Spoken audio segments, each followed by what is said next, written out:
Shanthi today. I'm going to read to you her bio.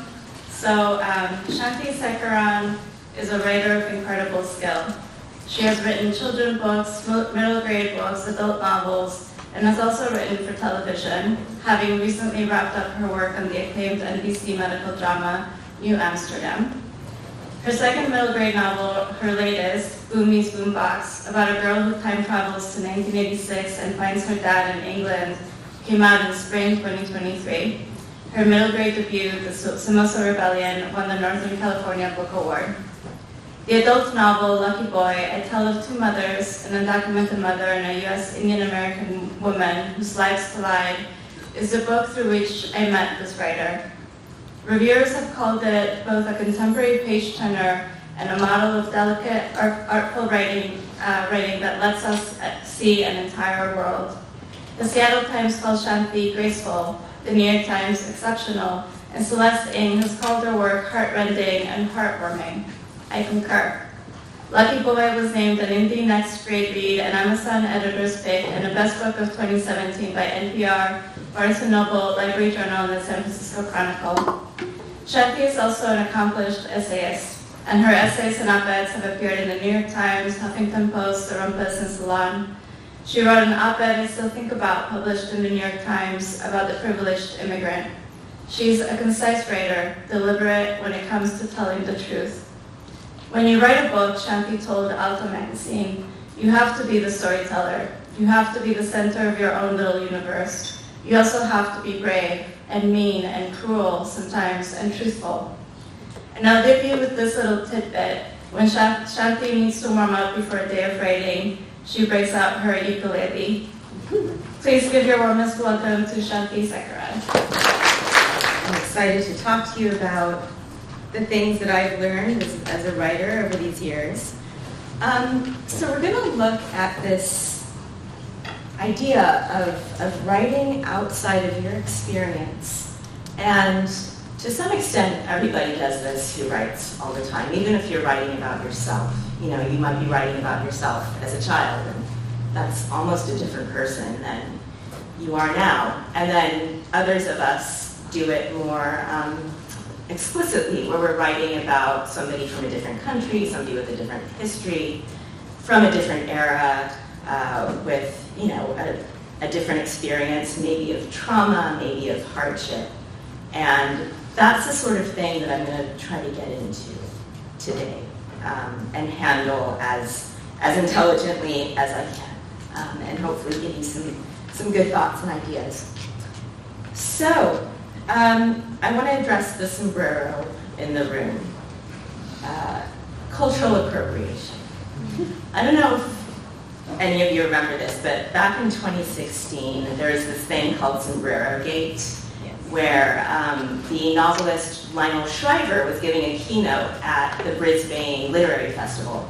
And Lionel Shriver, she's an acclaimed author. She basically was on stage. She pulled out a sombrero and put it on.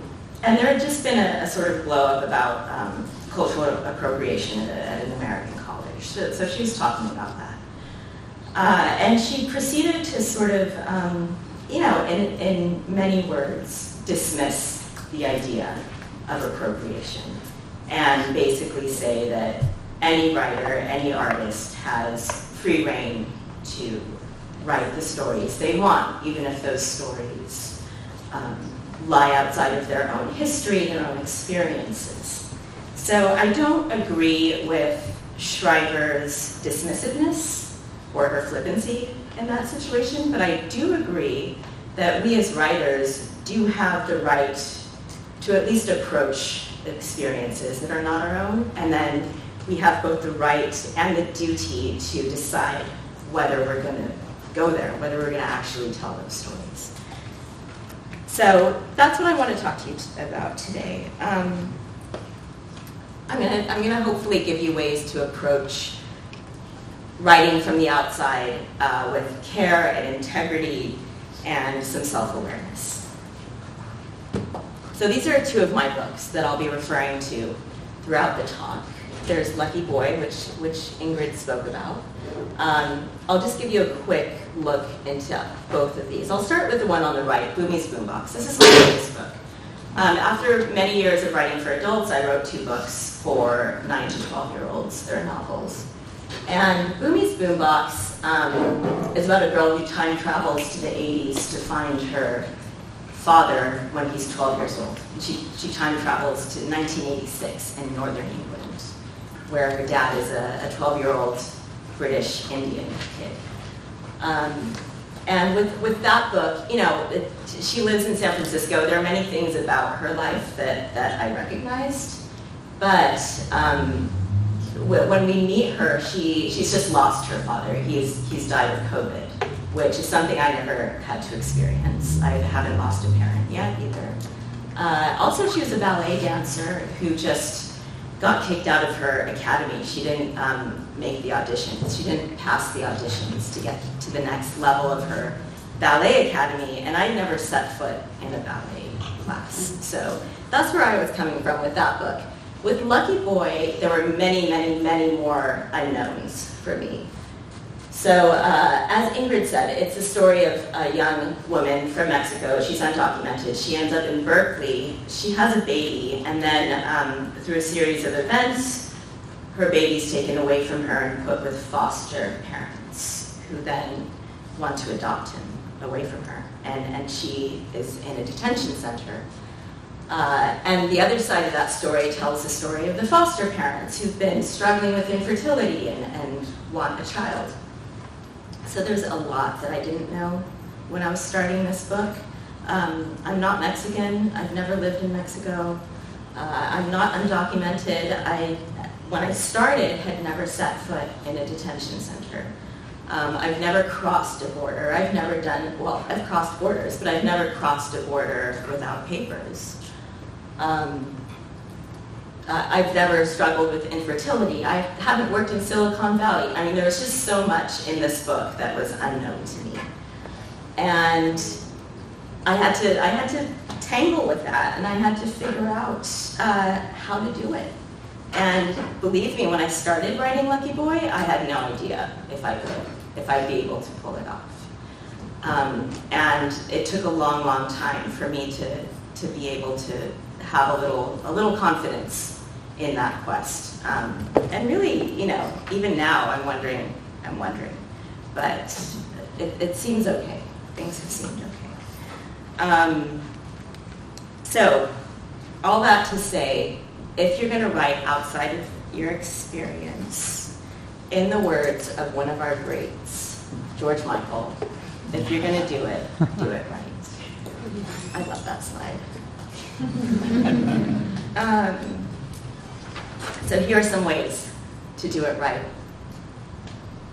We start with research, of course. This is the most basic, baseline thing you have to start with. Journalism, archival footage, archival readings, personal narratives. When I was starting Lucky Boy, one of the first things I read that was so helpful was this book called Underground America. And it was this anthology edited by Peter Orner and Luis Alberto Urrea, which was just an anthology of oral narratives from people living in the US of all walks of life who were undocumented. And that was a great way in. Documentaries, and of course interviews. Interviews were maybe the most helpful thing for me out of everything, because I got to ask questions. There was a live back and forth that was really beneficial. I want to talk a little bit about interviews. It's also maybe the most intimidating form of research, because you have to put yourself out there and you have to ask people for their help and their time and their expertise. So I got really good while writing Lucky Boy at asking people if they would talk to me, if they would meet with me. And I always tried to be really, really honest about the story I was telling, about the project that I had in mind. And generally, people were very generous with their time, with their expertise.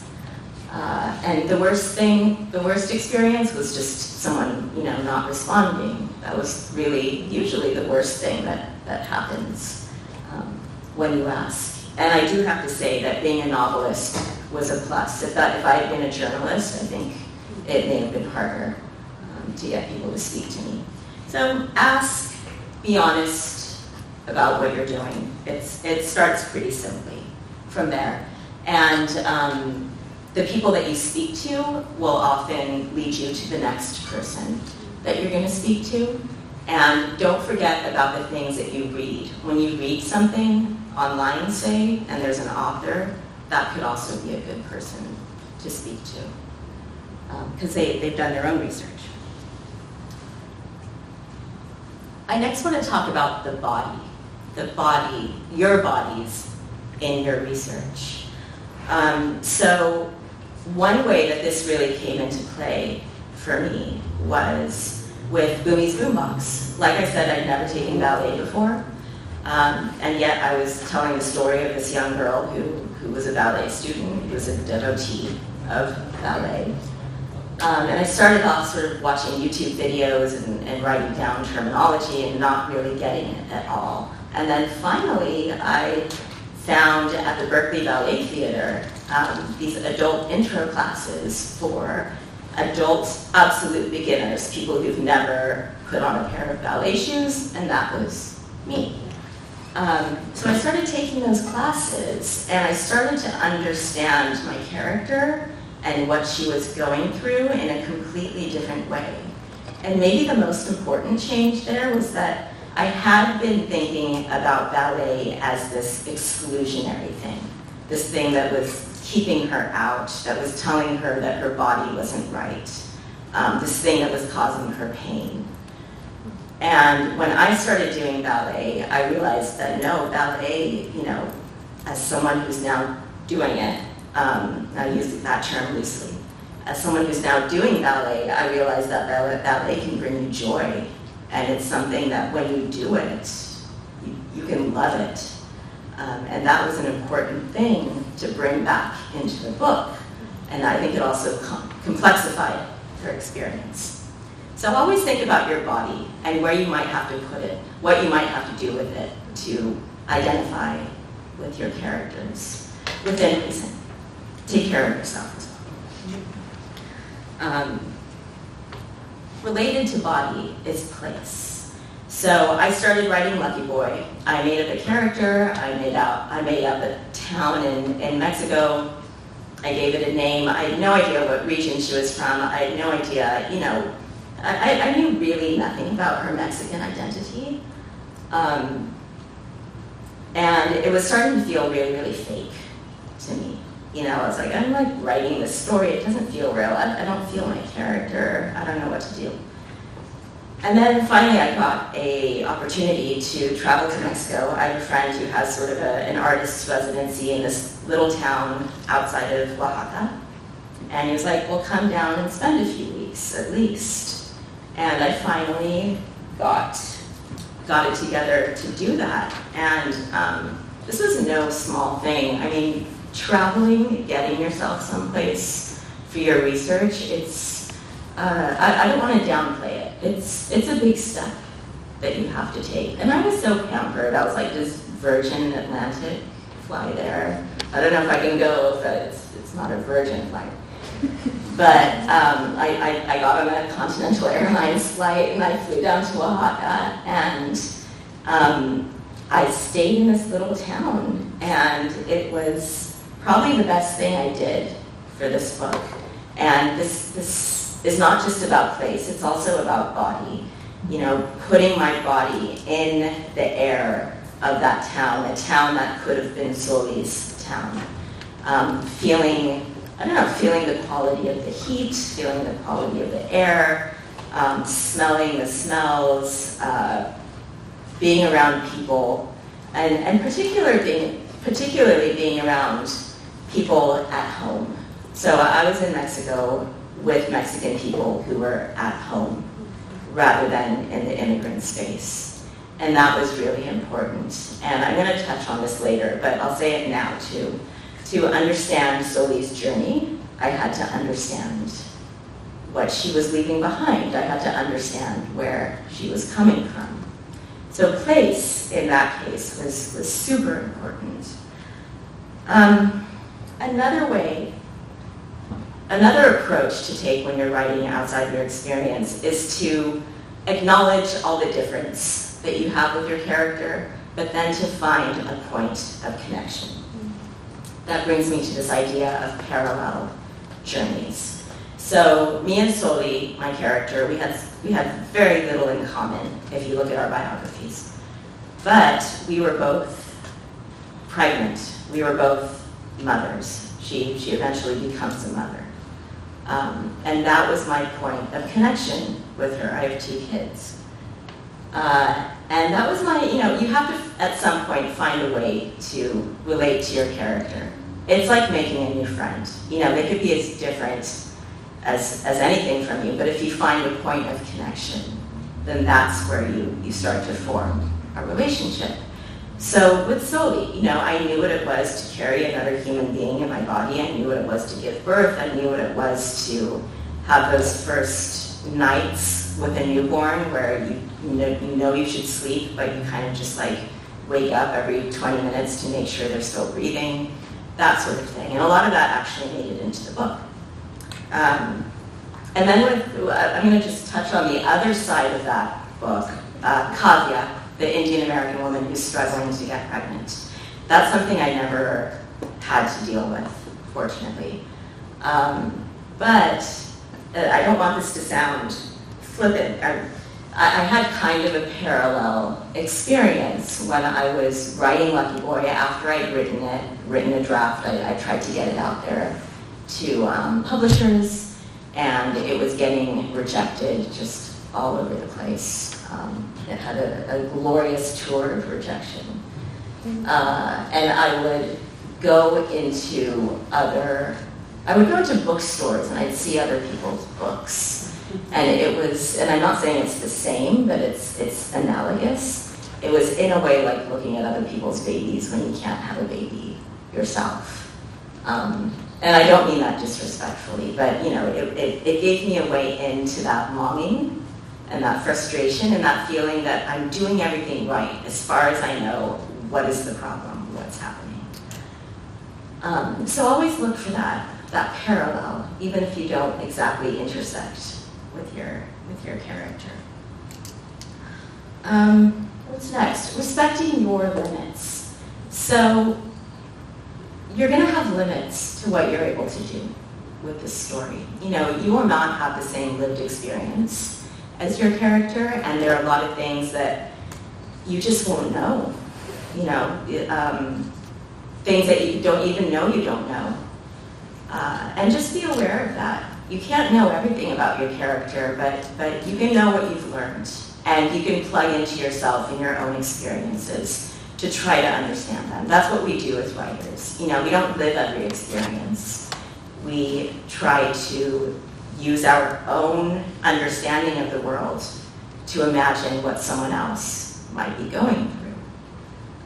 So just know that you have limits. And sometimes you do have to hold back a little bit. There are some territories that maybe you won't feel good wandering into. And we'll talk about that in a little bit. Okay. Last point there. Share your work. What I mean by this is, yes, share it with your writing groups, with your workshops, but also share your work with people that might have some insight into the experiences that you're writing about. When I was writing this, I started writing Lucky Boy in 2011, 2012. We didn't have the term beta reader, or at least it wasn't a widespread term. But now we call people beta readers. They will read your books or your manuscripts, and they'll hopefully share with you maybe where you got it wrong, things that maybe you haven't fully explored that have more to them. Beta readers are very important, and of course, they're people who should not be expected to work for free. I can't throw out any prices for you, but just be aware that they're doing work for you and deserve to be paid. With Lucky Boy, one of my readers was a former grad student of mine who wanted to read the book, and I had like no money at the time, but I had all this baby gear, and she was very pregnant, so I just gave her like hundreds of dollars of baby gear that my kids had outgrown. So there are ways to do it. Okay, I want to talk a little bit about this idea of humanity. So as writers, this is something I tell my students a lot. As writers, especially fiction writers, we want to get our characters into trouble. We want them to struggle. We want to worry for them. But we need to be careful when we think about fully developing the humanity of a character. Because a character, it's tempting to center a character on their struggle, to fully associate how human and vulnerable they are with the hardship that they're going through. But we are not our hardships, and your characters are not their hardships. So the character does not equal the struggle. The struggle is important to their story, yes, but where does their humanity lie? Their humanity, the humanity of a character, the humanity of any of us lies in our day-to-day lives. It lies in the way we wake up in the morning, the things we have for breakfast, the way we lay our table, whether or not we make our bed, what we look forward to, what we're dreading later that day, what we wish we were doing right now, what we're glad we're not doing. That's where our humanity lies, not in the month-long, year-long struggle that we might find ourselves in. That's not character. So you really have to know your character outside of their hardship. There's this thing called trauma porn, right? So trauma porn is when you over-center the trauma without really looking at the person. We can talk about that in a little bit. So here's something I like to operate by. To understand the crisis, you have to understand the norm. What was the situation before the crisis arose? And also to understand the journey, you have to understand what was left behind. That takes us back to this idea of home. Where do your characters come from? Okay, so to sort of start to wrap up here, when it comes to these stories that you write, you really need to follow your gut. There may be a time when you have a story in mind, but there are things that you just don't want to approach. Things that feel too big, like too much, like things that you should not write, even though technically you might have the right to. Listen to that voice. Don't write the things that don't feel right for you. When I was writing Boomi's Boombox, I spoke to people who were British and Indian growing up in Britain in the 80s, and it was not a nice place for them. It was pretty sometimes dangerous for them just to be little brown kids, in the environment of 1980s England. So I had to ask myself, how am I going to tell my story? I'm sending Boomi to 1986 in Northern England. So how am I going to tell the story of anti-immigrant sentiment in a way that feels right for me? I knew that I wasn't going to, it didn't feel right for me to tell the story of, skinheads on the corner who are yelling racial slurs. I'm not saying that you shouldn't write those stories, but it wasn't mine to tell. And I just knew instinctively that someone who lived through that maybe should tell that story. Or maybe not, but it just wasn't going to be me. And so I found a metaphorical way to talk about anti-immigrant sentiment. I did it through dance, through taking up space, through making noise. That's the way I approached it. But I really had to listen to myself there, especially after all the work that I'd done with Lucky Boy, where I really did fully write out of my experience. Here's our second questionable slide for the day. Kenny Rogers. You gotta know when to hold them, know when to fold them, know when to walk away, know when to run. So keep that in mind. Not every story is yours.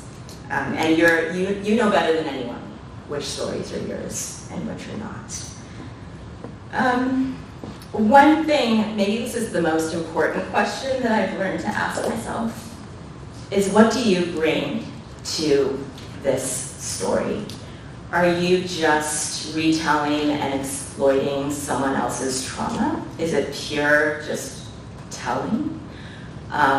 Or are you bringing a new question, a new layer of complexity to the story or to the issue? With Lucky Boy, I actually didn't know this until much later in the writing, but I was telling the story of Sully. She was going through a really hard time. And it wasn't until later that I realized that it was very important, just a small aside. I was not getting published. I was in a very low place. I wrote to my agent and I was like, maybe I should just make all the Indian people white. Will that make it so? And she was like, no, don't do that. Because the story is not about, the story is about how different categories of immigrants and children of immigrants function differently in this country, how they experience this country differently. And it took her pointing that out for me to realize that, yes, this is the story I was telling. This is the new question I was bringing. And that question is, how does the country that you're from and the privilege that you've come from, how do those two factors influence your experience once you get to this country? And I believe that is the question that I brought, and that is what helped me avoid this thorny patch of trauma porn, of cultural appropriation. You've got to bring something. And let me also point out, this is not a first draft problem. Your first draft, you're just trying to get the story down, right? So be forgiving of yourself in the first draft. This is a second, third, fourth draft problem where you really have to dig in and think about what your intentions are and what you're bringing. Okay. So that's mostly what I wanted to talk about. I want to close with a few thoughts. There are no guarantees to this talk that I just gave. I've given you some good tactics, I think. But there's no absolutely perfect way to write outside of your experience. And yes, there will always be people who staunchly believe that you can only write what you have lived. And those people have their beliefs. And there are people like Lionel Shriver who staunchly believe that anyone should get to write anything. And most of us writers, we live somewhere in that middle ground. Now, when I was writing Lucky Boy, that story burned inside of me. I had to write that story. And I decided I was going to, and I was going to try to do it right. So if you have a story burning inside you, if you believe that you must write outside of your experience, I hope that you'll do it with care and with humility and patience, with the willingness to ask questions, to do the research, and with the knowledge to understand that you won't get every answer, and you won't understand every part of your character. Writing any sort of story is a privilege. But writing the story of another group or another person or another experience, that's a special kind of privilege. And as I say, with great privilege comes great responsibility. So go forth, write the stories that burn inside you, And I hope that what I've talked about today will help you take your path and go forward. Thank you.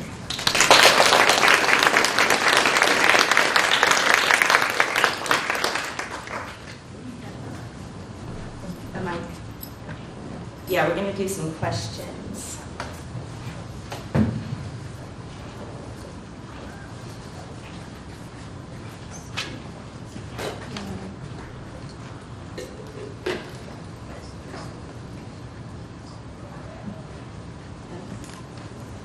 It's hot in here.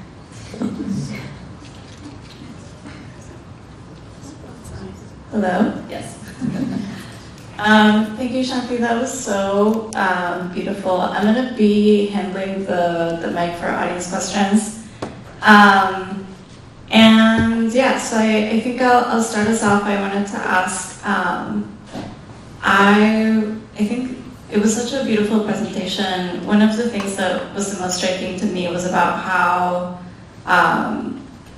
doing what you did, how you would have to sort of have faith in the project before you know the answer of like what you bring to the story that's different or that's deepening, that subject matter that you're writing about.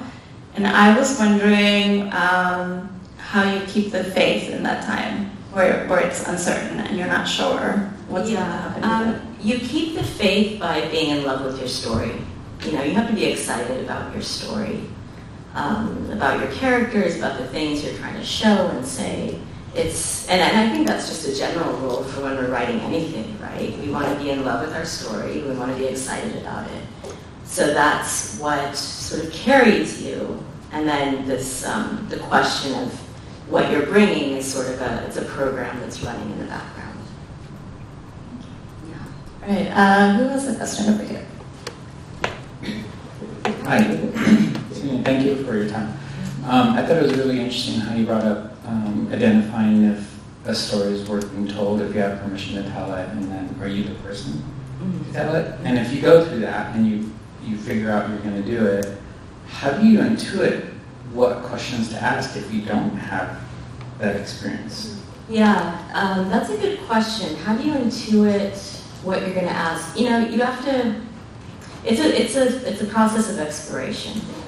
I didn't know all the questions that I needed to ask when I first started researching Lucky Boy. I think a good early approach I had was to read a lot and to watch documentaries and learn as much about the ground situation as I could before I started interviewing people. And then a way in is just, I met with some adoptive parents to find out about their experiences. And I would just start very basically with learning about, just learning the facts of their experience. That was really helpful. And then learning those facts, I was able to sort of parse more specific questions. And this is the thing, you won't have every perfect question that you're ever going to need answered when you're doing an interview. But you do your best, and sometimes people will be open to like follow-up questions if they come along. Does that help? Yeah, so build like a foundation before you can even ask, right? Yeah, build a foundation of knowledge and start with like good, simple, open questions when you start talking to someone. So it kind of gives them leeway to talk about what's important to them, and that tells you a lot as well. Thanks. Gabriella, I saw you. Sorry, that was not geographically. I need to get my steps in, so this is great. So my question actually goes in tandem with that. In the interview process, how many questions did you start with in the very beginning? Mm-hmm. Like, did you have basic questions? And then also, when did you feel like you had enough people that you interviewed? Like, when did you have like a set number of people you wanted to interview, or was it based off of like emotions of feeling like completed? Yeah, so in terms of the number of questions, I think I would have, first of all, like, you don't want too many questions, right? Also because you don't know where the conversation is going to lead, you don't know what people are going to reveal to you that might branch off into another interesting discussion. So I would have like, kind of like tiers of questions. So I'd have a few very basic opening questions. I might have one or two things that I was just really wanted to know that absolutely I wanted to make sure to ask. And then I'd have another tier that I could sort of take or leave, depending on where the conversation went. Yeah. And what was the second part of that? When did you feel that you had enough people to interview? Like, did you have a set number, or was it based off of like emotion and feeling like this is right? I didn't have a set number of people. Most of what I did was like it wasn't like doing a scientific study where you want like 200 subjects. It was more getting people with different types of expertise to talk to me. Some policy people, a psychologist, people who had lived what I was writing, that sort of thing. And then, you know, the thing is I was writing fiction, so I wasn't like purporting to be like telling everyone's truth. It was my character's truth. So when I felt like I had enough to sort of create my character's truth, that's when it felt enough. In the back. Yeah, Victoria?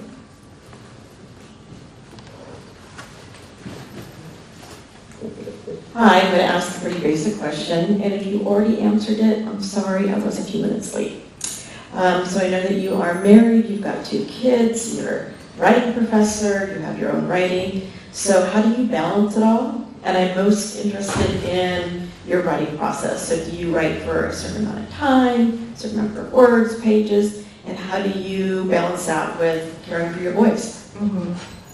Yeah, you know, it's changed throughout my life. I think it's different for every book.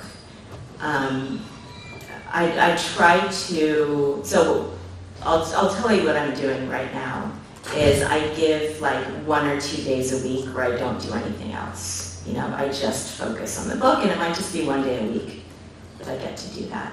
And then now and then I'll take myself away, you know, to house sit or cat sit for someone where it's just me in a room, in a house. You know, I get like 48 hours of uninterrupted time to write, and that's when I tend to make big pushes.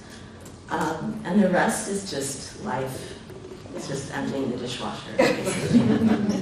Yep. Oh, and one thing, this is important, I have a friend who demands 5 pages a week from me, and that helps too. It's good to have a friend like that. Yes.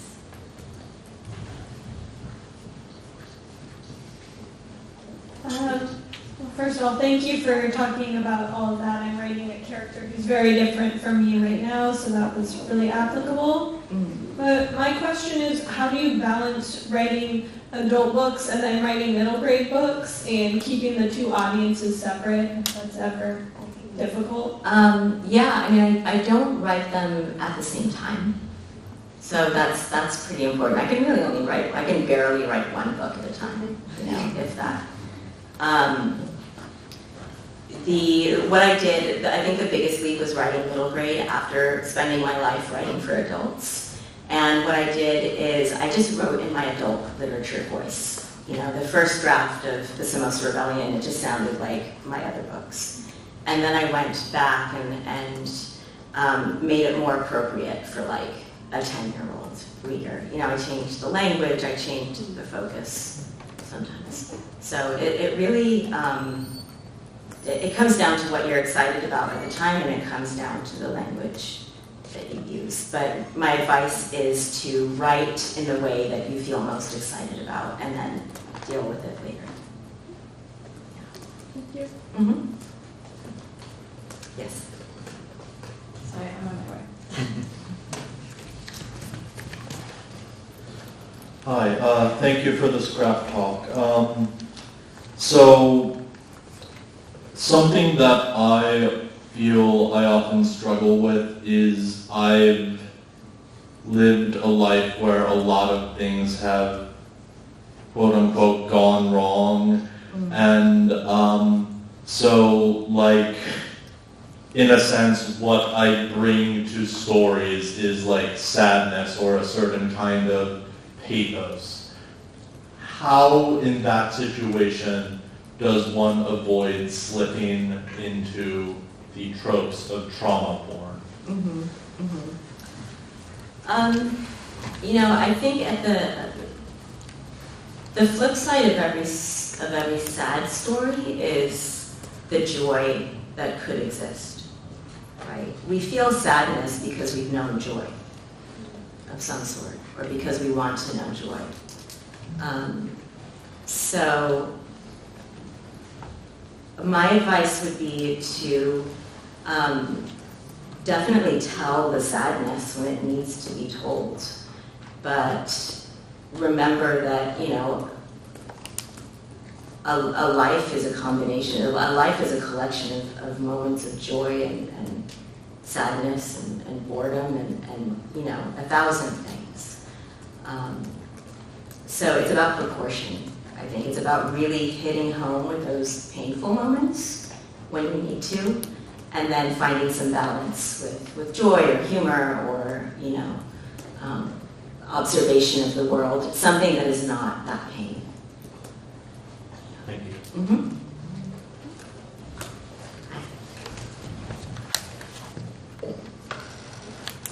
Hi, and so thank you. So when you were talking, I was curious. You said the character has to burn in you. Would you be able to share with us how this character, who was so different from you, captured you and sort of hooked you? And then the second question is, so you said you obviously made changes so it got published. So sharing a little bit of that. Mm-hmm. Yeah, okay, so this story really captured me. It all started with the news, really. You know, I'd started to hear news reports of undocumented parents who were losing their children to the foster and adoption system. And there was one particular case of a Midwestern couple who were adopting a Guatemalan woman's baby away from her. That I heard about on the news, on the radio, and it was like a 1-minute, 2-minute report, and then it was over. And that's kind of what captured me, because it just wasn't enough. They didn't tell me enough. There was so much more that I wanted to know, and what really intrigued me about that situation is that both sides of this conflict, both sets of parents, were coming at the situation with love. Right? They both loved this little boy. The Midwestern couple were adopting him because they loved him. And yet they were destroying his mother's life. And just that contradiction I found really interesting. And I just wanted to learn more. And as a fiction writer, you know, I learned making people up and exploring them. Yeah. And the second question? What do you think you changed to make the book publishable? You know, I changed all kinds of things. I changed the chronology. It started very much A to Z when I first wrote it.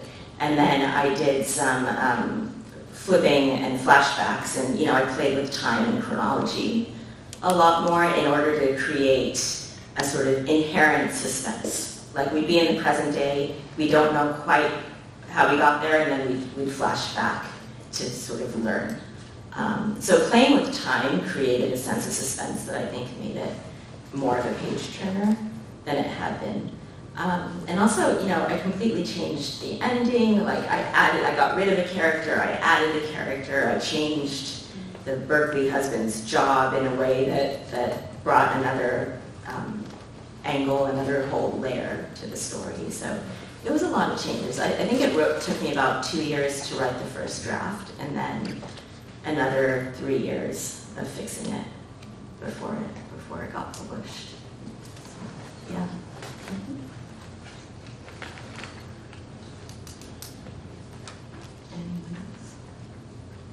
I had a question.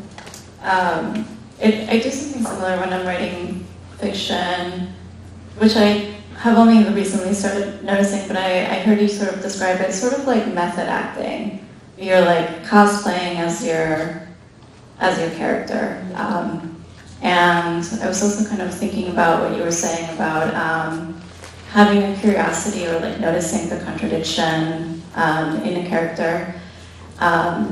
And I was wondering, as you're doing like the research to try to understand the person, when you know that you have to sort of go to books or to archival, information, or when you have to sort of research it in your body.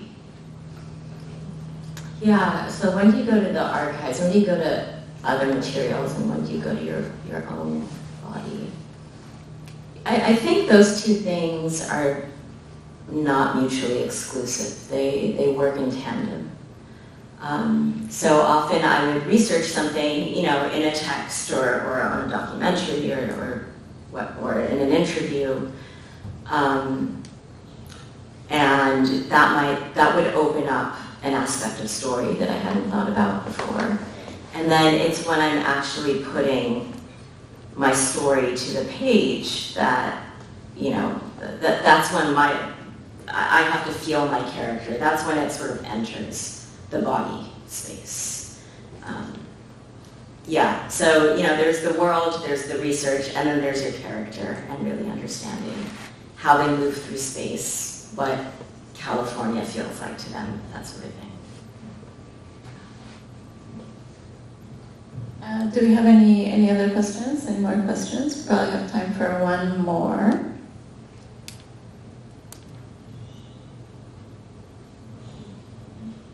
I did have one. Hold on, it just went away. I was wondering, you interviewed all of, the community in order to write the book. I was wondering about what the community's response was after the book was published. Yeah, the community, the undocumented community, the Latinx community, has been very receptive and warm in their response. I think it meant something to a lot of people that someone outside of their community was interested in what was happening and telling the story. I didn't get the response of the author of American Dirt, and thank God. And I've thought about why that is. Part of that could be the industry response to American Dirt, which was to give her this enormous advance and tons of publicity, and I don't think that's an inappropriate. I don't think that the anger that rose up around American Dirt, for example, is inappropriate, because there were many, many Latinx authors who were telling that story, who weren't getting published, or who were having much smaller publishing experiences. But all that to say, I kind of went off on a tangent. All that to say that the reception has been pretty warm. The only sort of angry person was on Twitter, and they were angry with me for humanizing the Berkeley couple. So, and I was like, that's my job, to humanize people. I'm a writer. Yes.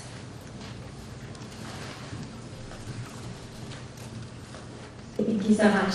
As you were talking about the experience of Soli, I wondered if you also kind of connected with maybe your own parents' experience and how you brought that into it. And did you also, find something in there as you were working with this character that, helped you, what I'm saying is like connect with your culture or your family or something like that, through the process? Yeah, I was born in the U.S. and my parents are from India. I've always been kind of aware of that tension of my parents having come from another country and their gaze, their eyes on this country, how they see it. And it's always been important to me to have immigrant characters who can kind of laugh at America, because it's kind of funny.